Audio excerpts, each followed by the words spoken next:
approaching again. Brilliant! Threads it in.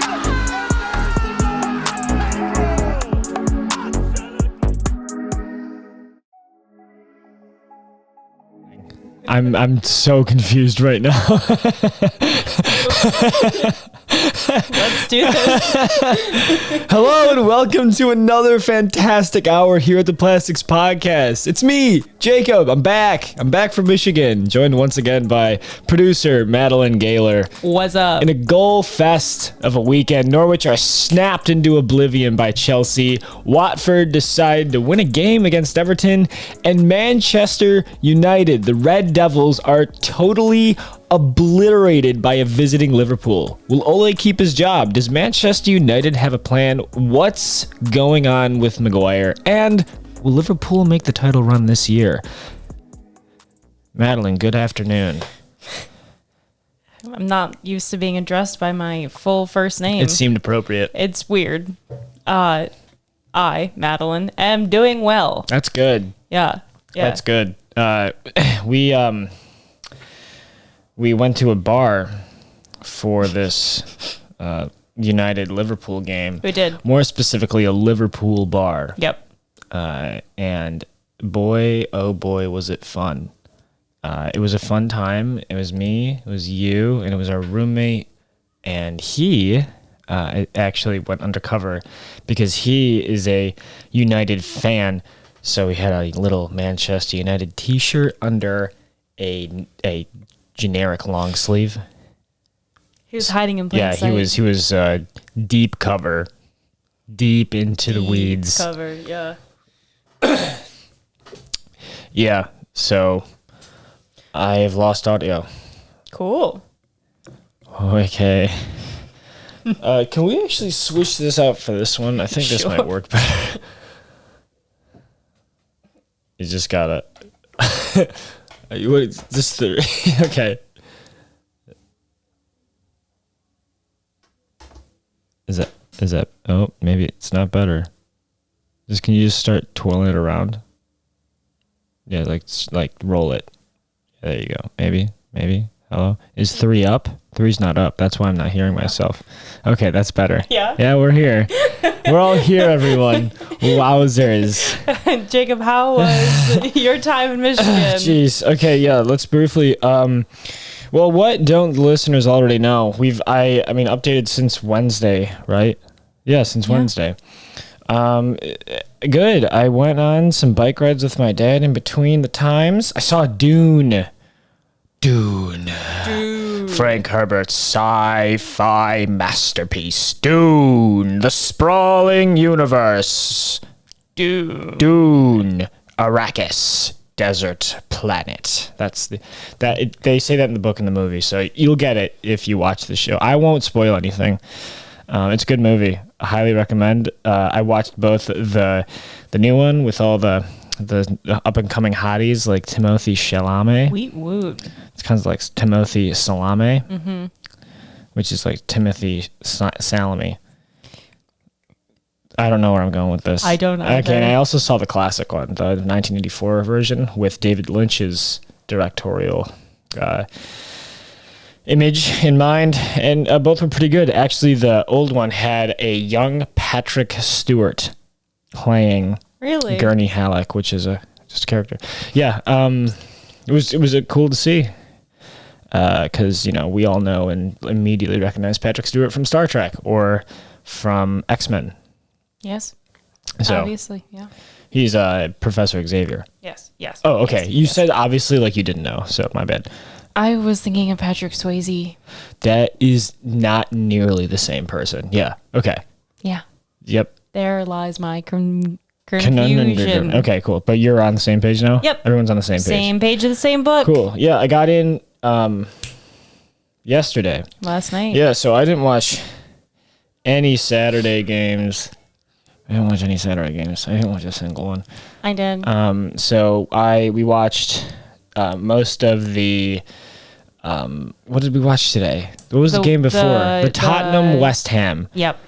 Sorry, West Ham Tottenham game, I believe. And we watched most of that before we headed off to the Monroe Pub The big game. by Prospect Park, and we bundled up with a bunch of other Liverpool fans and watched an absolute slobber knocking of Manchester United. Good word. Yeah. So, I mean, like this. So this is the game we're probably going to talk most about for the entire episode. So just strap yourselves in because this was a crazy game. Lots of implications. I know it mentioned Norwich, Chelsea, and Watford, Everton in the intro, but that was just framing it around goal fests that happened this weekend, which it felt like there was a lot of.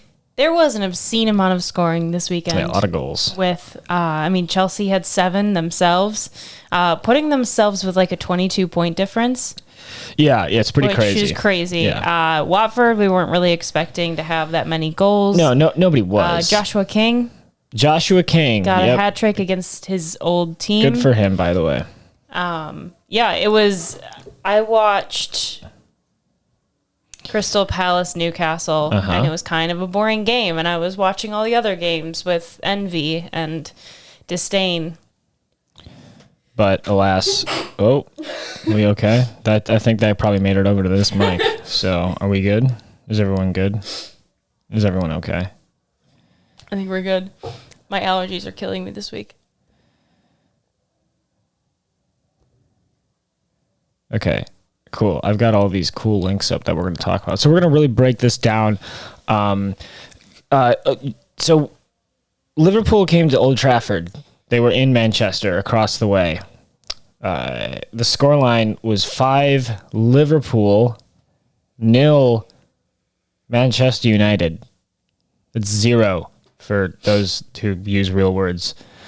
And when was the last time this Man U had ever lost that bad to Liverpool? yeah, I'll tell you, never at Old Trafford. At What home, about in general? never. No, we want to frame this around the most extreme stats possible. Okay, I don't care absolute. I care at Old Trafford. Never again. Never once. Never once in their entire history of the team, which was, I believe, 1875 was the original founding. So that's 146 years of Manchester United. And, well, admittedly, the overall worst was a 7-1 defeat against Liverpool. When? 1800s, Yep. late 1800s. Yep. It doesn't matter at that point. It doesn't matter. It's over 120 years. In the 1800s. Yeah. So, okay, this was a crazy result, and I just don't want anyone to gloss over the result because Liverpool's good and Manchester United are in a transitionary period. No, they're just on a losing They're period.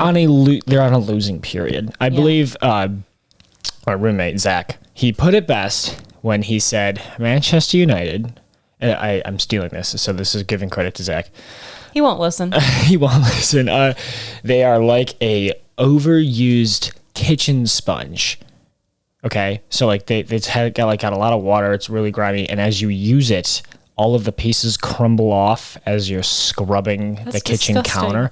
Yeah, but I think it's so apt for this team because they're just falling apart at the seams.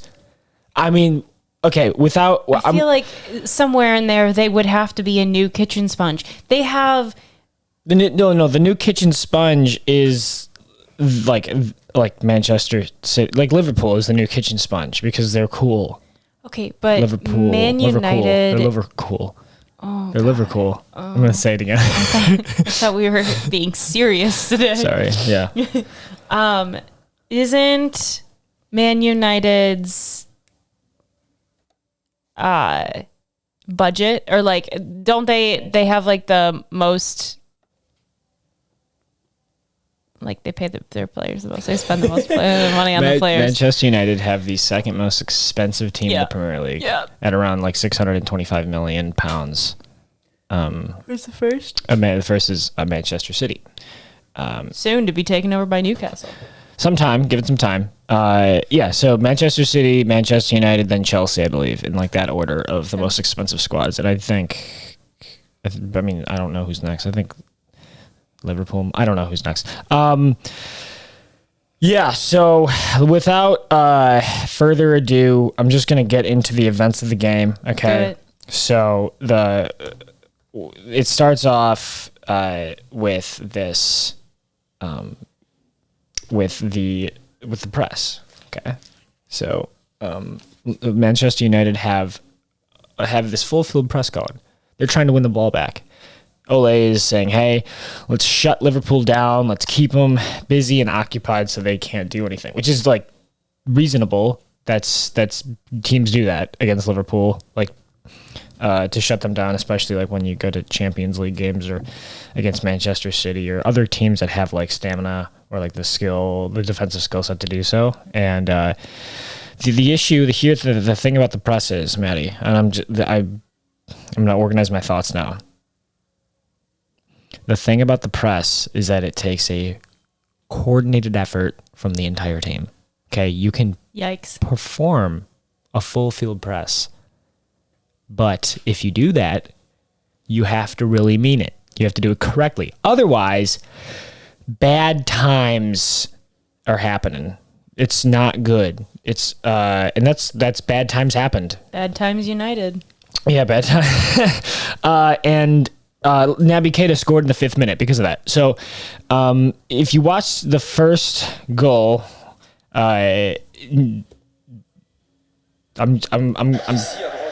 this is the goal. This.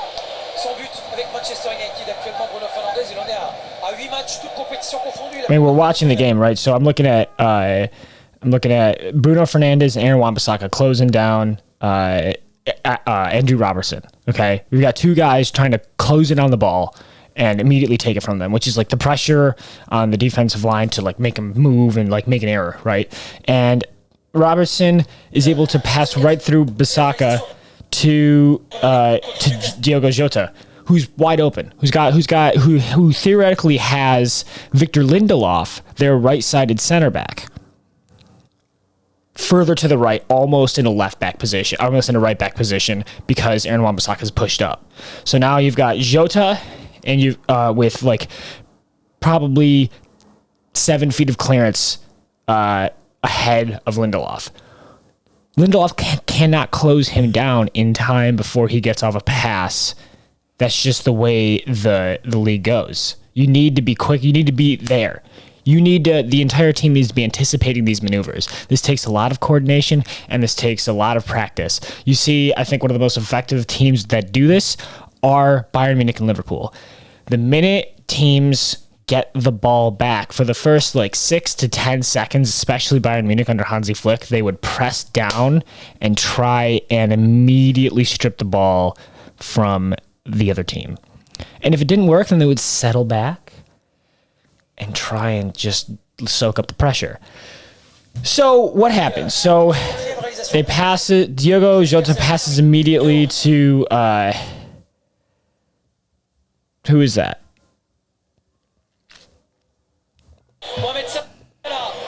To Firmino. Firmino's dropping deep. So you can cut this. Diogo Jota immediately passes it to Bobby Firmino. Striker drops deep for games like these to facilitate play, right? He's not a pure striker like say Edison Cavani.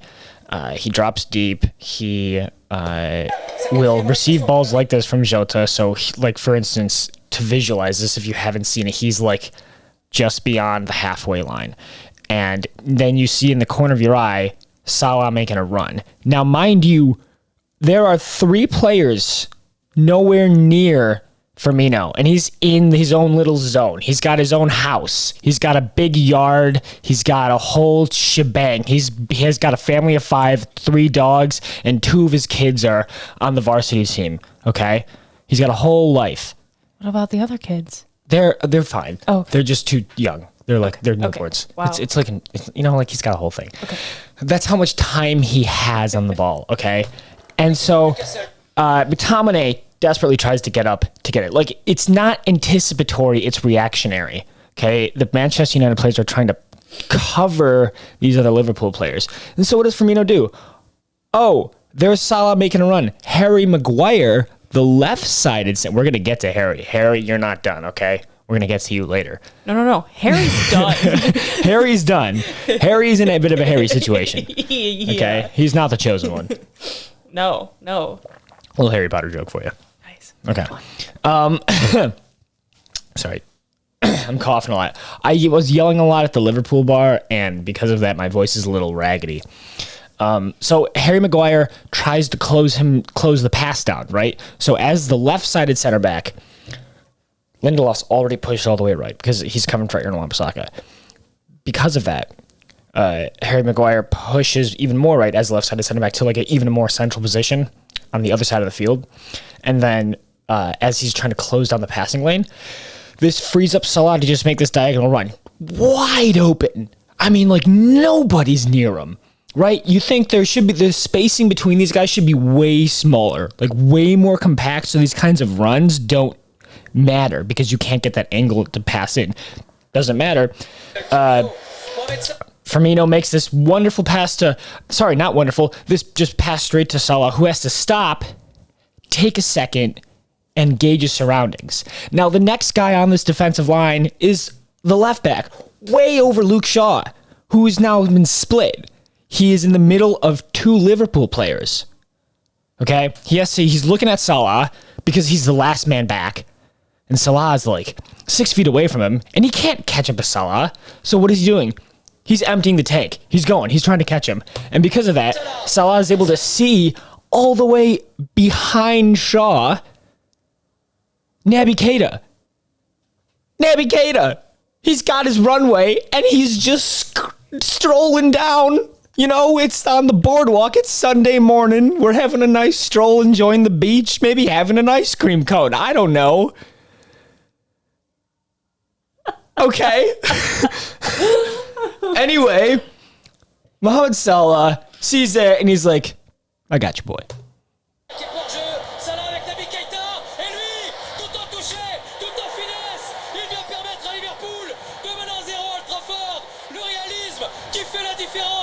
And I can't speak a lick of French, but basically, Mohamed Salah lays it off to Naby Keita. Naby Keita dribbles down, cleanly lays it past De Gea because he's the only one there. It's not De Gea's fault. De Gea probably is going to get a lot of shit this game. I don't know. De Gea's having a bad time. There are some players that I think should get shit for this game, and the keeper is not one of them. Yes, you're right. You are right. And I agree with you. Yeah. One player in particular.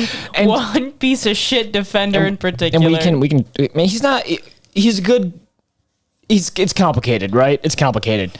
And so this is a perfect example of if Ole Gunnar Solskjaer, I'm talking to you now. This is me and you. Okay, you look at me. Gotcha. If you're gonna do this, you gotta mean it. Okay. I get it. You're a man management guy. You're not a tactics guy. You're a product of Sir Alex Ferguson. We understand that. Sir Alex Ferguson, the go-to man management manager. Okay? Brought United a 25-year span of unprecedented success.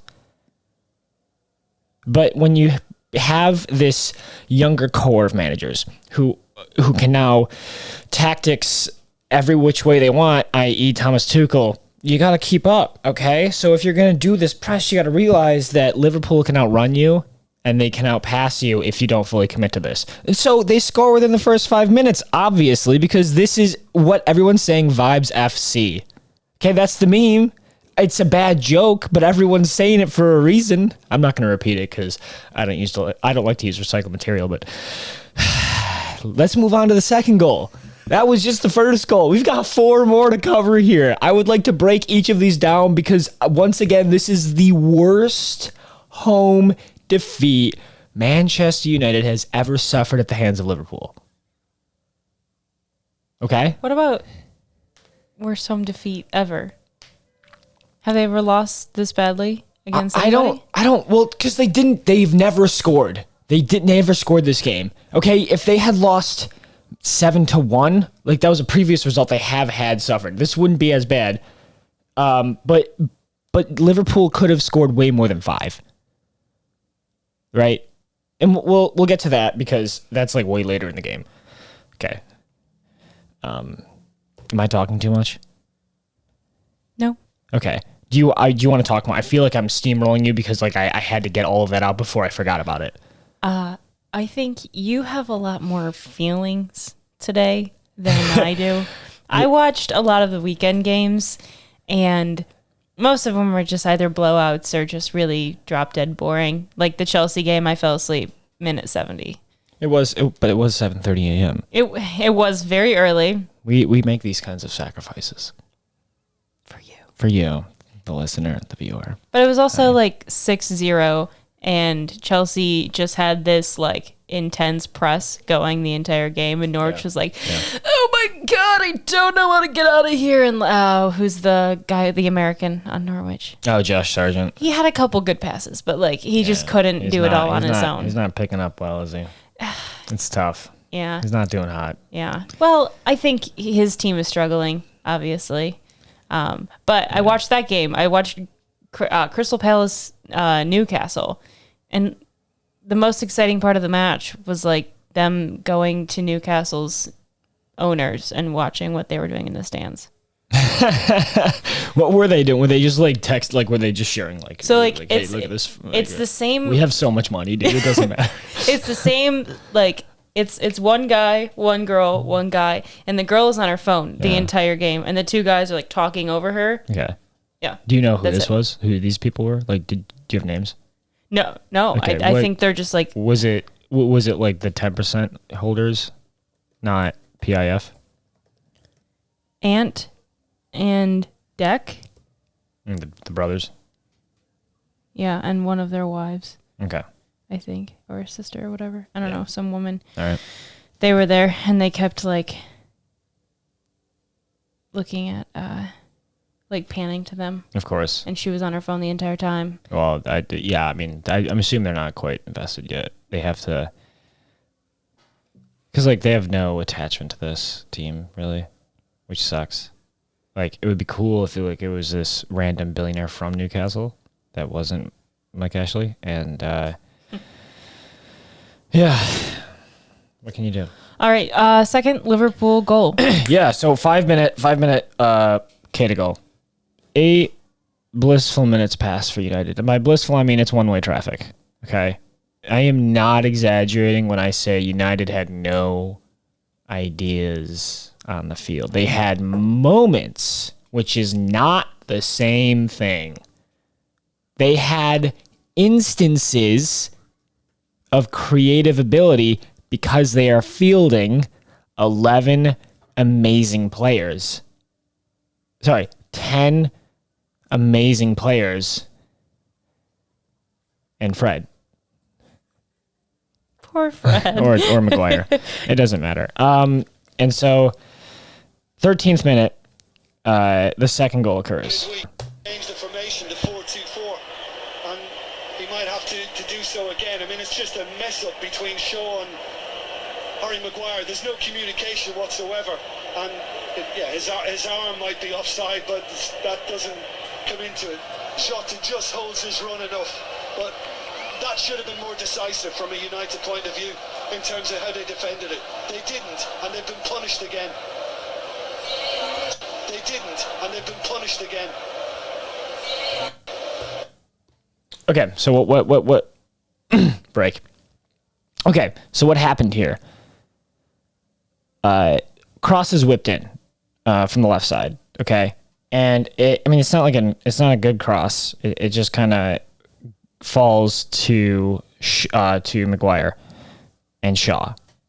And when I say that, I mean Maguire and Shaw, as they both go for the ball because it like basically lands at their feet, they crash into each other and then are unable to reach the ball. And so the ball kind of rolls through to Naby Keita's feet, who takes the ball, and in the moments while Maguire and Shaw are recovering and trying to reorient themselves and get back into defensive positions, lays it off to Alexander-Arnold, who's like manically like waving his arms down as he's making the run.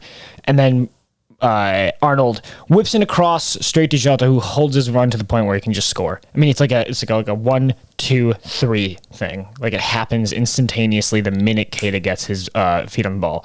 And if you're running into your own left back, Harry, it's a problem. It's a problem on defense. It's a lack of communication between two of the members that should not have let 5 goals past. I'm not crazy, right? Not about this. Okay. Yeah, so that was just like a basic error. Manchester United just did not have... They weren't communicating across the line here, and they simply made a very, very avoidable mistake. This is the kind of thing that doesn't happen if you are training and you're planning for games.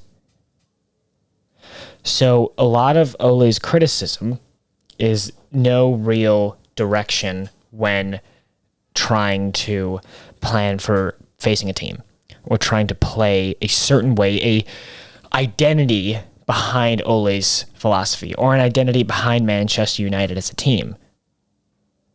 Nobody knows how Manchester United plays. Nobody. I feel like a conservative talk radio host because I'm asking the air. Nobody's answering, but it's like it's for effect. Yeah. Nobody Do you want me to knows leave all of that air where in? his birth certificate is. Where is he from? I'm not crazy. I am simply an American asking some questions. Is it wrong for me as an American? All right, we won't inject We have politics in to the podcast. cut all that. I'm reading all the reactions to the game. Anyway, Maguire has to do better, but more importantly, the back line has to do better. Okay? That's like simply the like most basic I can boil it down to, okay? Third goal happened about 25 minutes later. This was Mohamed Salah finally coming through, getting a goal on the game. Ole called this game the darkest day as a manager. That I understand. Yeah. That and most of the pans to his face were pretty depressing. Pretty bad. Yeah, he looked like he hadn't slept in a while. Yeah. He looked like his wife was already packing her bags at home, ready to go to a hotel. Well. Solskjaer Soulless Shar at this point, right? said the result was miles worse than the 6-1 home defeat to Tottenham last season and comes just a week after a demoralizing 4-2 defeat to Leicester City at the King Power Stadium. Wow. I mean, that makes sense because like a lot of those goals came in extra time. I was reading somewhere. He's only been here for 3 years. Only? He's been here for 3 years. I don't know how long coaches usually last for. Depends on if they're good or not. Oh. I think he's going to make it through his 3rd year. Klopp's been here for like 6, 5. He's so cute. That man.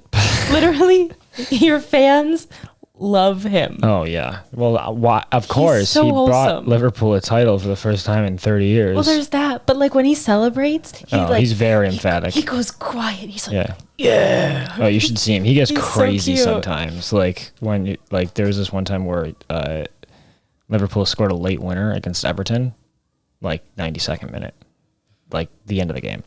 Klopp just runs straight onto the field. Like just the whistle has not blown yet.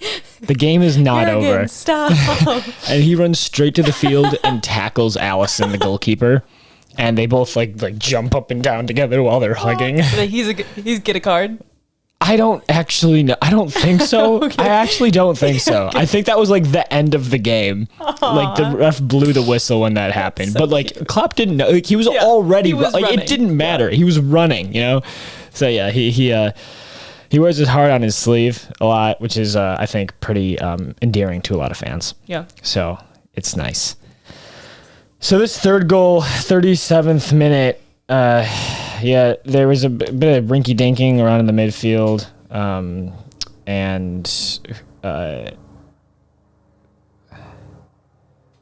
who was that? Damn, Firmino had a hell of a game. Yeah, so Firmino gets the ball, lays it off to Salah, takes it and receives it back, and he does that again to Jota, and then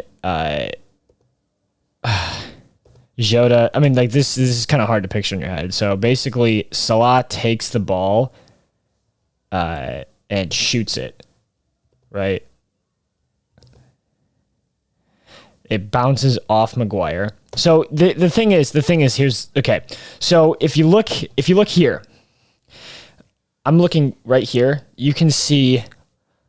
I want you to see all four of the defenders, where they're positioned.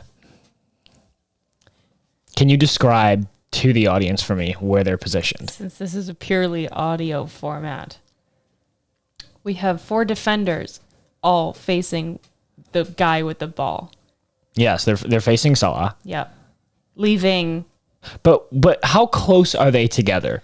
Oh, they're social distancing, but not very well. No, they could catch COVID at this distance. They are all within the width of the penalty circle, the semicircle. Even the defenders or the midfielders that are coming back to help are running directly towards the player with the ball, still leaving the 2 players on the wing completely open. You can see Naby Keita way over on the right, and you can see Robbo, way over on the left. I mean, like, Liverpool are spreading out the field, and then you've got the 4 back line, right here. But what if he does something with the ball? We're all here to stop him. And that's just like, that's all, like, if Yoda had seen Keita, or if maybe he had seen Robbo and like did a little nice back heel, nobody's there. I mean, like, you're allowing these guys to have so much space on the wings where Liverpool are the most threatening traditionally, where they have the 2 best fullbacks in the game at whipping these crosses in. I'm not crazy. Still not crazy. Anyway, Salah takes a shot. It rebounds off of Maguire, who then takes a look around, and like the entire he shoots the entire back line, kind of like, where'd it go? I think it went out. Sorry, I'm gonna be shitting on United this entire time. You should. They had a terrible performance. Keita picks it up, lays the cross off back to Salah, who's like now taking a run forward, and he just slots it in. You know, it's easy. 1-2. And that's the third goal within the 37th minute. 37 minutes, 3 goals. And they score the 4th before the first half is out. In the dying seconds, Salah again scores it, making it, at that point, 2 goals for him on the night. Excuse me. And it's just, I won't talk about that one because, like, at that point, it doesn't become a case study on tactics anymore. It doesn't matter. They have mentally lost the game. Yes. After the second goal, the third goal. Exactly. They like, if you score the third goal in the 37th minute, the game's over. It doesn't matter. Yeah. There's no coming back from that. No. In like 99 games out of 100. Now you're just shooting for like one goal to make you like feel a little bit better about your day. You're looking to shore up defense, gain some actual structure, rigidity, and then stopping the momentum Liverpool have built. So you can go back into the locker room and cry. Yeah, of course. There will be crying in the locker room. Oh, yeah. Tears. Ronaldo is going to kill somebody. Yeah. So, like you said, this is now a psychological battle for United, and you can see it because all the yellow cards came after this. All the yellow cards started coming out because Luke had one before. United were getting fed up and they started kicking. They started fouling a lot. And so I guess the one drawback to this overwhelming Liverpool victory is that Milner and Keita went off injured. So our midfield is looking super duper scarce. I will briefly read out some injury listings to everyone because I think it's worth noting that this is what Liverpool have problems with going forward now. Depending on how serious their injuries were. I think Keita's was pretty serious. Oh, he was carted off. Yeah, he was literally... Keita was stretchered off, which is bad. We have Thiago out. For how long? I think till next month. Damn. I think there's a...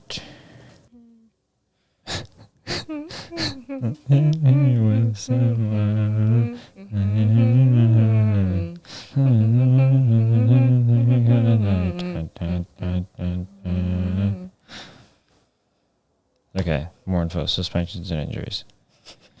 Here we go. Energy level up, Jacob. Harvey Elliott, Thiago,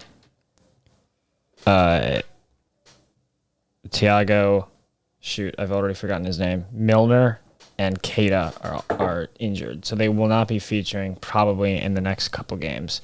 Curtis Jones is now back. He was subbed on in the 27th minute for Milner. Oxlade-Chamberlain is back.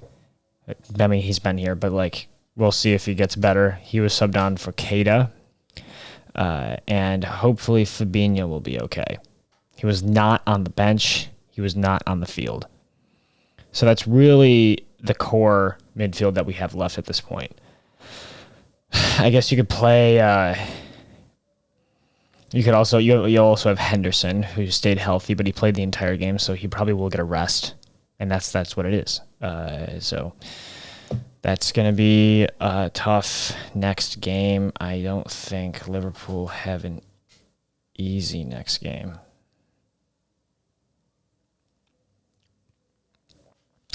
I'm sorry, they play Preston for the Carabao Cup, but the next Premier League game is against Brighton. So I was wrong. I think this has gone on about 35 minutes with all the cuts. Okay. Maybe 40 minutes, maybe 5 minutes of cuts. The first 10 minutes were us singing Oasis. Oh, was it? We were recording? Oh, yeah. Okay, so let's move on to... I had something to say. You had something to say. Yeah, so I was looking up stats. Okay. On the game. And so, oddly enough, Man U had 12 shots. Yep. Liverpool had 19. Okay. Man U had 36% possession. Yep. Liverpool had 64. Guess how many passes Man U had? Well, that's tough because they lost. So, let's talk. Pogba got a red card. He was subbed. Wait, let's get the minute marks here. Pogba was subbed on. He was subbed on at 45, and he played till 60 when he got the red card. Okay, so he had 15 cool minutes of playtime before he was sent off for injuring. Two-footed slide tackle. Yeah, for a dangerous tackle on Keita. And because of that, insult to injury, United were down to 10 men and then became just purely defensive. They weren't going for a goal. They were just trying to stop the bleeding. And so they didn't get a lot of passes together. So I'm guessing about 300 passes for United. 396. 396? Yep. Okay. Liverpool? 650. Higher. 700. Higher. 800. 723. Wow. With an 89% pass accuracy. Yeah, well, towards the end, they were just simple passes, just kind of playing it was the coach you have to now, in basketball when you were really beating your opponents. Okay, we're up by 30, guys. I want 5 passes before you take a shot. 5, coach. Coach, Yeah. I wanted to score today too. We're up 11-0, and there's no chance that they're going to come back. Yeah. This was 5th grade. It was 11-0 by the end of the game. Yeah. Gosh, I'm saying a lot of us here because Salah had 3 goals and an assist. The greatest player right now. He's hot. He hot is right now the highest scoring African player in the Premier League, period. Not one of the best African scorers in the Premier League with the goals above 100. He is the best African goal scorer in the Premier League ever. He is inspiring children everywhere. Get some sheets of paper out. Get a fresh, brand new ink pen. Ooh. Calligraphy. Slide those over to Salah. Tell him to write a figure down and say, yes, 3-year deal. We'll take it. Me, the Poconos, 400,000 pounds a week. How's it sound, baby? Sign me up. It'll destroy Liverpool's wage structure for sure, but the amount of revenue he gets as a marketable player, the amount of impact he has as a star player, and the sheer amount of goals he scored this season alone, last season alone, and the season before alone, is justification enough. You can buy smart, and you can keep a nice wage structure, FSG. That I agree with. I'm on board with. But if you have a star player like Salah, who does not come around even with smart signings, it comes around by a lot of luck. You gotta bite the bullet and keep him around. He also works really well with the team he's at. Like I think the relationships he has with Liverpool players, even if he left, it would be hard to manufacture that quickly. Look at Ronaldo. Good player, terrible relationship with the team so far. Yeah. Excellent analysis. He don't make that face at me. I was sincere when I said that. Okay, thank you. No, what you're saying is absolutely true. Salah, if Liverpool have a specific system, they have a specific identity. Manchester, take some notes. They have a specific way of playing, and they have players that fill in these roles, and Salah fills that role perfectly.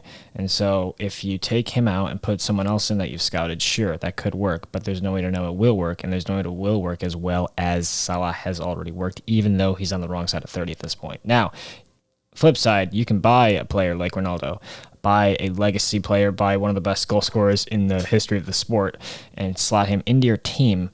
But that does not mean it will work if your team has nothing going on for it. Okay? So yeah, your wage structure, important for long-term success, for stable team dynamics. But no one's going to argue if Salah's paid a lot. Why would they? Just look at the performances.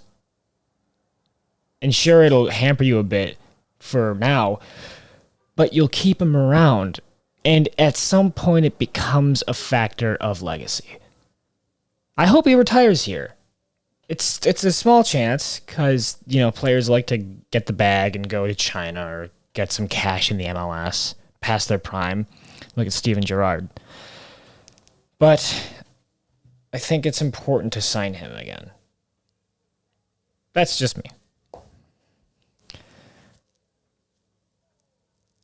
Anything else? I feel like we've talked a lot about this game, and have we hit on all the notes in the thing?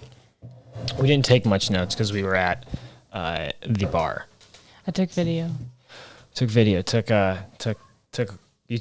took video. You told me to take video. We were walking to the bar, and you literally said, "Maddie, can I count on you to take video while we're there?" Snippets. I said snippets. Can I count on you to take little snippets while we're there? And I was like, yeah. And you're like, okay. Okay, I don't. Can I count on you to? I'm not like a 1918 British cavalry officer. Well, howdy do there. God, we have so much to cut. Let's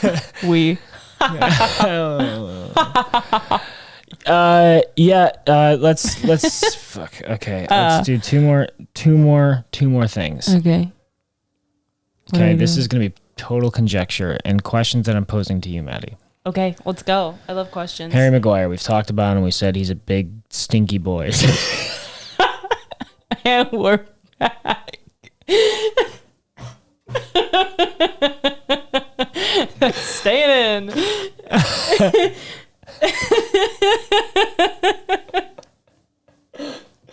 Oh no. Okay, Harry Maguire. What is he calling people? Big dude. Guys, I'm very tired. Okay. All right. Maguire, big sticky boy. What's up? Not having a string of bad performances. Yep. If you are if you're the Manchester United manager, what do you do with him? First of all, take him to therapy. Something's going on. He was a good player before this. Okay. He has missed his mark. He is missing, just people running in behind him. He was off in Leicester. He was off this game. Okay, go on. He's a lot of money. He's a lot of money. He's a lot of money. Lots of money. Something's happening. So get inside that head. Figure what's going on. Okay. Therapy helps. It does. Second of all, bench him. Bench him? Okay. I am sure you have other players. Okay. Now I'm gonna just Lindelof was his partner today. Yeah. Okay. He had a really bad game too. Yeah. But was more quietly Yeah. bad, Yeah. which is good for him. I think it's just Harry Maguire's punchable face. So your options are Eric Bailey. The full stop. That was it. That's their options? Well, hang on. What the hell did they buy? No, well, they had Raphael Varane, but he's just a little injured right now. Now, let me go to their Okay, so I come back to option 1. Therapy. There's Lindelof, right? Eric Bailey and Phil Jones hasn't played any soccer for this team for some time. He was a Jose Mourinho signing, and he was a system player for him when Jose was way back in 2016. And he hasn't played a game since? He hasn't played a game since. He's had a really string of bad injuries, so it's really hampered him. And then there's this guy, Teden Menji. No idea. He's 19. And lastly, Raphael Varane. He's injured till late October. It is late October. So it's true. He could be back, but you got to ease Varane in here. So you can't just slot in Raphael and expect it to perform with Lindelof. So really the only option is Eric Bailey, who is not at the level that Manchester United should be at. So do you bench him? You can still stick with your answer. I'm just making sure you know the context here. Yeah, that makes sense. I mean, he's not up to the level that Manchester should be. Right. But is he up to the level that Manchester is at currently? Good point. Is he at a level higher than what they performed today? That is a good question. I don't know. Okay. Because I haven't seen him play for some time. But it would be, easy to find out in practice, right? I think, so Man U, I watched their game for Champions League, and they had a decent second half, and they looked a little bit better. There's no plan. I think part of it is Maguire, but I think also part of it is just pure confusion on what they're really doing and where he needs to be. Right. But he also just kind of looks dazed and confused. He that's kind of just his resting face. Yeah. So I would. Face. Ooh, okay. You think so? Yeah. Okay. We're not attacking you personally, Harry. I feel like we should state that for the record. You just had a bad game. I think he is a really good player. Yeah. And he obviously is a very good player. He was bought for a ton of money from Leicester, right? Yeah, 80 million. Yeah. Obviously, there's something there, but there's also something missing within the entire team. Okay, let's transition there. Okay. Do you sack Ole?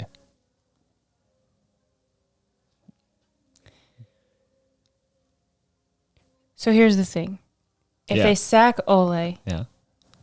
I feel like they're going to bring in somebody based off of Ronaldo. Somebody that Ronaldo can somehow morph into what he wants.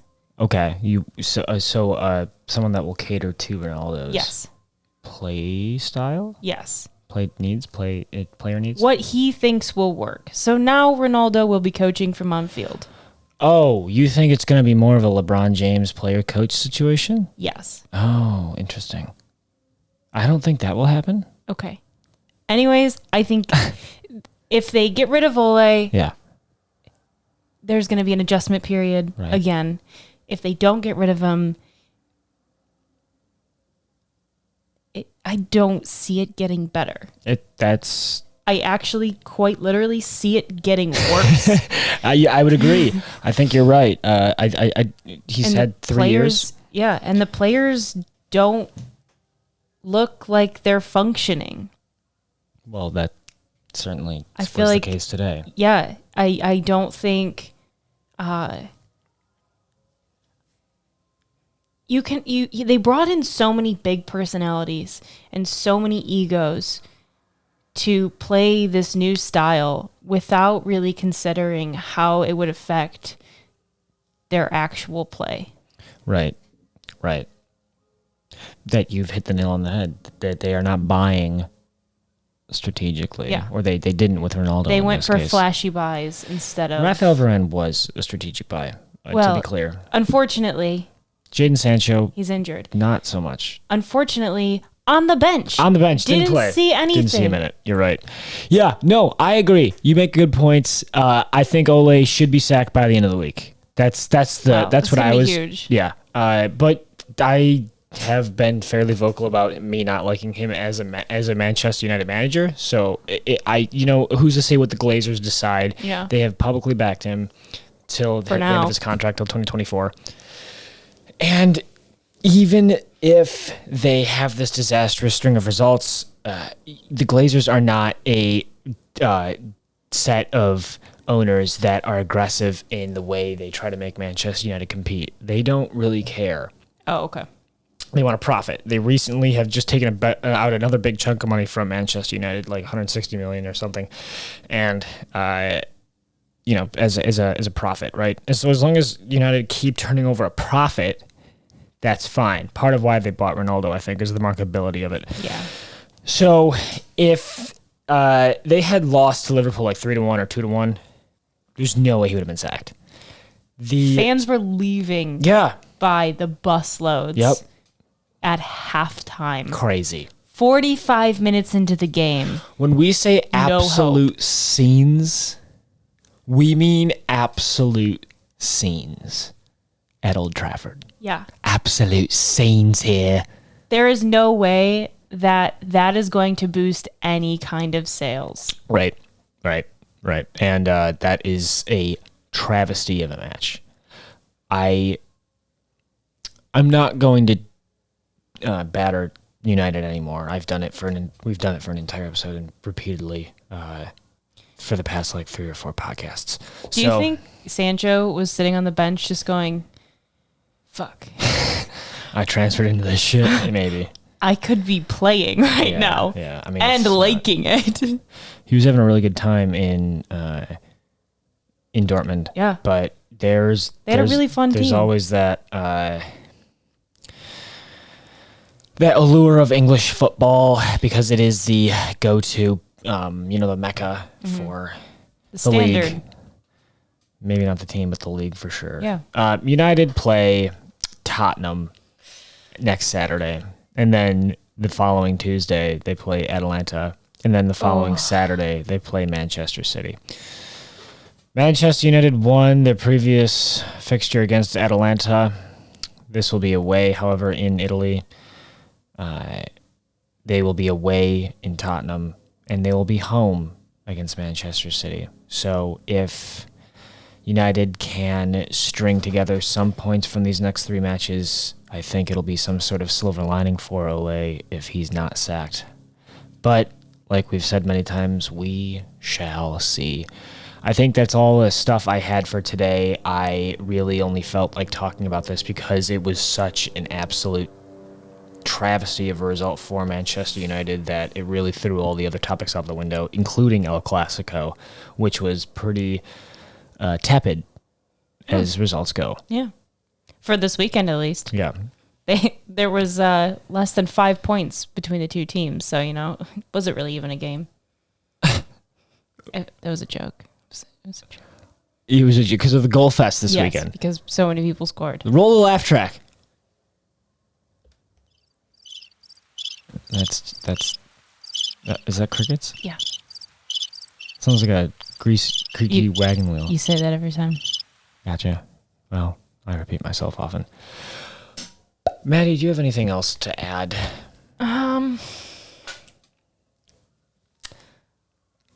Just happy Leicester got a win. Took the Bees seriously. Hell yeah. Yuri Tillmans, what a player. Daka, Patson Daka, what a player. 4 goals last Jamie week. Vardy, hope he's recovered. Hope he's okay. Did he get injured? No, he was subbed off though. Oh, so. okay. I didn't see anything that he was actually injured. I Okay. think they just wanted Daka to get in Oh, because that's he's good. so hot right now. He's so hot. He scored 4 goals in the Europa League. Yeah. I mean, against a much lesser team, but Right, yeah. but still, Good for him. yeah. We're excited for him. We're excited to have him around. But it looked like a good match. Maddie, where can you find us? You can find us right here because we never leave. Right here. Right. Where is here? Where, you know what? I'll do On Instagram. You do the Instagram, I'll do the Twitter. On Instagram, you can find us at I'll say it. On Instagram, you can find us at Plastics Podcast. right. Plastics Podcast, no spaces, no underscores. That's for all of our media releases, aka when's a new episode out? When's something that we're going to talk about coming up? When is a cool little question we're posing for all the listeners out there? And for the memes, the side commentary, and the general unfiltered thoughts of the Plastics Podcast, you can Hot find take. us at Twitter on @ThePlasticsPod. @ThePlasticsPod. And of course, you can find us on YouTube The Plastics Podcast. for all the visual YouTube podcasts where we start the camera occasionally and point at you. And Hopefully it's been recorded. And but you know what the cool part is? Next weekend, it's Halloween. So it's going to be a cool little Halloween episode. Oh, is it? Yeah, Oh, do you have plans? I do have plans. Okay. Yeah. It's going to be really fun. Good. Yeah, Oh, wow. I'm very excited. I'm Okay, unaware of these plans. so we will see you all next week for more Premier League fixtures, for more soccer commentary, for more of all the good stuff that keeps us excited for the weekend beyond the doldrums of everyday life. We wish Way you to stay all. positive. We wish you all the best. And we'll leave you with this cool little outro from the Monroe Pub. You will never walk alone.